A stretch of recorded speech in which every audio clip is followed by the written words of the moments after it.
One up against the door. It is like a circus.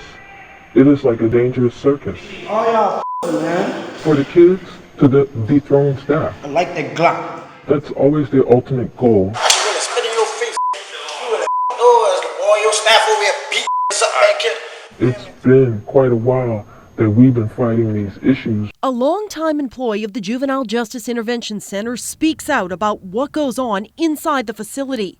The employee is responsible for the everyday needs of detained juveniles, from their welfare and educational needs to guarding and discipline. A lot of people just feel unsure, uneasy. A lot of males, when they're working, they are afraid to do their job, to sort of manipulate the situation, to try to overpower the situation. I'm telling you, I'm gonna be safe for you. The employee says what went down inside the Juvenile Justice Center August 15th wasn't the first time chaos broke out. I'm gonna show that. I'm gonna show that. On July 31st, they had an event that had several game players, most of the same game players that were on the August 15th fight. During a previous incident, the employee says a juvenile stabbed 2 correctional officers, broke one of the officers' finger, and sprained another's wrist. The same juveniles involved in the July 31st incident acted up again August 15th, according to the employee.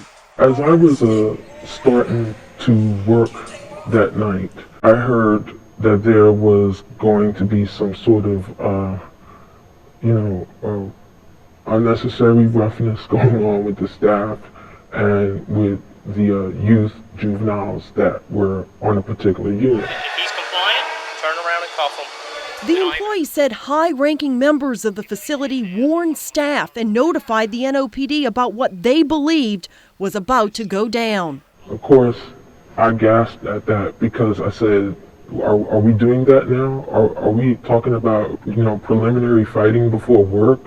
And people were saying, people started getting antsy and they started getting a little nervous because it's not the type of thing that people want to hear when they're coming on to start their 12 or their 8 hours. According to the NOPD's police report, at 7:30 that night, 3rd District Lieutenant Jennifer Dupree briefed officers of a possible combative juvenile at the facility.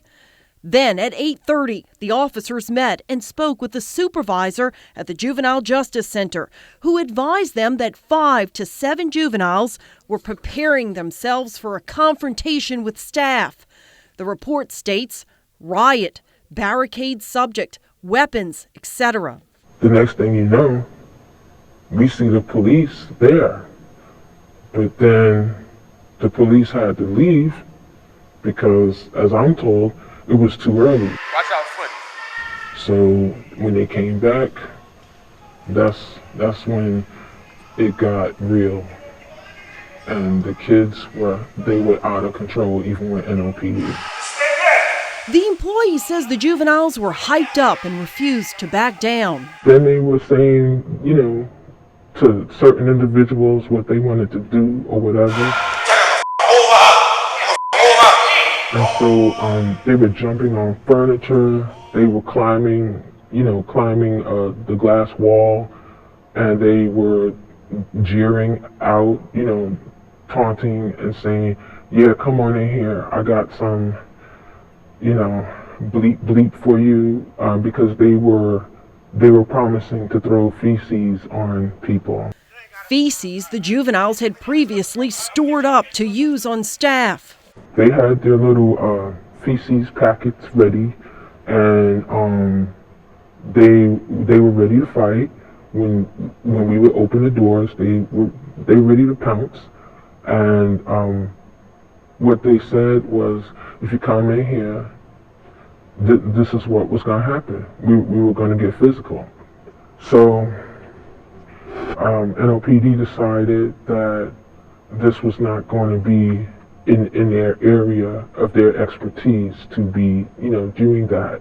So calls were made by people on the NOPD side. Mayor LaToya Cantrell showed up on the scene. The understanding that there is no sheriff over this, there is the mayor of the city of New Orleans. It is my responsibility. And so because it is not only my responsibility, also a top priority relative to not only juvenile crime, but just public safety in the city, I really needed to be boots on the ground. From NOPD, it went to, they called their other people, I guess their field person.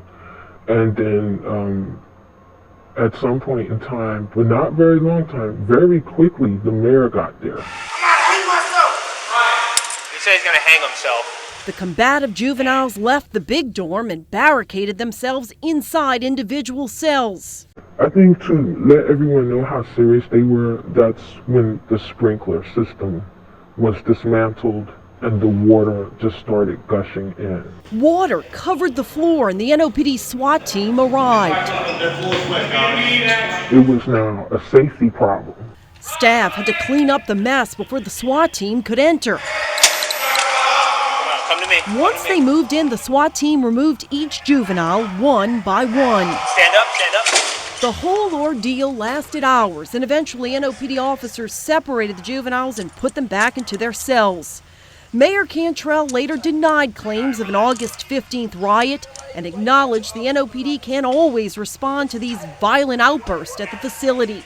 We need to have staff that knows how to work and manage a population in a correctional facility. Relax.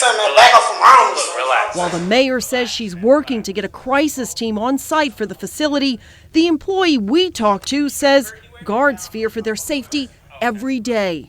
I'm physically and mentally beat down from what is called my shift. Because these kids, they're going at you. They're out of control. Natasha Robin, Fox 8, Local First.